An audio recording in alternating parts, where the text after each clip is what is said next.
So hey guys, StinkyCASH here. Today I wanted to talk about the moon. Last month, as you know, was the infamous blood moon. It had the entire mainstream media going nuts about the moon. The moon was all the rage last month and everyone was talking about it. But in this video, I want to talk about the phases of the moon and what causes them, how they occur. And I made some visual aids to make this easier for you to understand. But let's start off by going to Google and typing in lunar day. And when we type in lunar day and we click on the Wikipedia link, we could skip over this top definition, and what I'm interested in is this alternative usage definition. Now, the alternative usage definition says, the term lunar day may also refer to the period between moon rises in a particular location on Earth.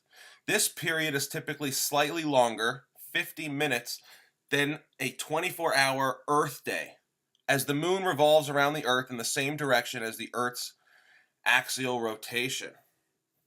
Now, a lot of that is bullshit, but what is important here is that it says one lunar day is 24 hours and 50 minutes. So if one solar day is 360 degrees, and we could round up to make this a little bit easier. If there are 24 hours in a day, that means the sun moves 15 degrees per hour in the sky. One lunar day, which is one 360-degree circle of the moon above the flat Earth, divided by 24.83 hours, or 24 hours and 50 minutes, that's roughly 14.5 degrees per hour. So the sun moves 15 degrees per hour, but the moon is slightly slower. It only moves 14.5 degrees per hour. This means that the moon loses 1/2 degree on the sun per hour. So if you calculate that for 24 hours in one day, that means the moon loses 12 degrees on the sun per day. 12 degrees per day times 30 days, which is roughly one lunar cycle, that gives you your 360 degrees. It's this 12-degree loss per day that causes the phases of the moon. So let's start off by taking a look at this image I've created. As you see, I've rotated the flat Earth map so that my longitude here in New Jersey is lined up with 180 degrees south, or noon, solar noon.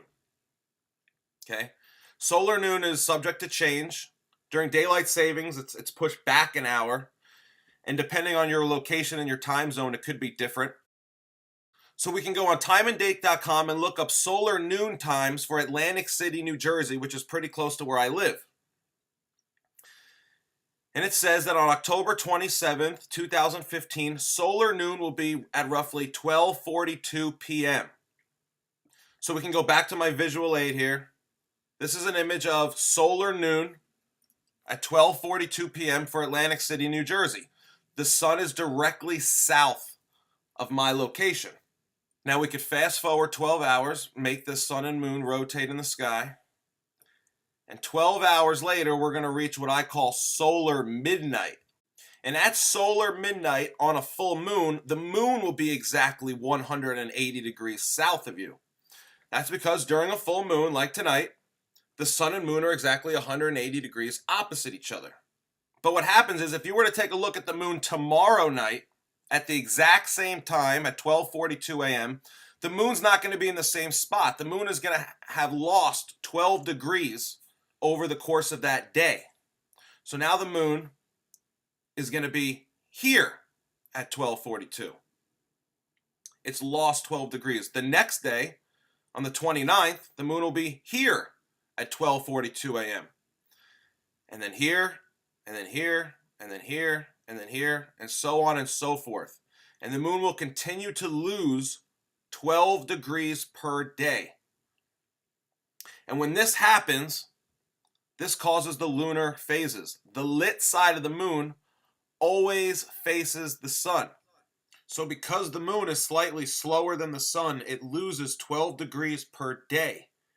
And the change in the moon's positioning in the sky relative to the sun causes the lunar phases. Now, technically, the 100% full moon in Atlantic City was on October 27th at 8:05 a.m. And this is what that would look like on the flat Earth. I've set up my flat earth map to be a 24-hour clock, and I've positioned my sun at 8:05 a.m. and I've positioned my full moon exactly 180 degrees opposite of the sun. So this is where the moon was in the sky when it was 100% full. Now, the positions of the sun and moon relative to each other in the sky causes the lunar phases, but this does not cause the lunar eclipse that we saw last month. The sun and the moon were in the exact same positions relative to each other that they are during every single full moon. Okay? Nothing different happened last month during the lunar eclipse. The only logical explanation that I could come up with is that last month, a third celestial body came down and crossed over the North Pole. And having this third orb in between the sun and the moon causes the lunar eclipse. So this month, the 100% full moon was at 8:05 a.m. But last month, the full moon was at 10:50 p.m., which here in Atlantic City was the exact time of the lunar eclipse. 10:50 p.m. was the exact middle of it.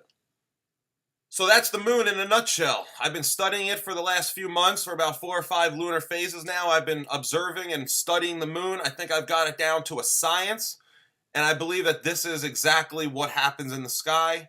The sun and the moon are creations, and they work in tandem with each other, and it is a work of art. It is absolutely perfect the way this works. The sun is the hour hand on a 24-hour clock.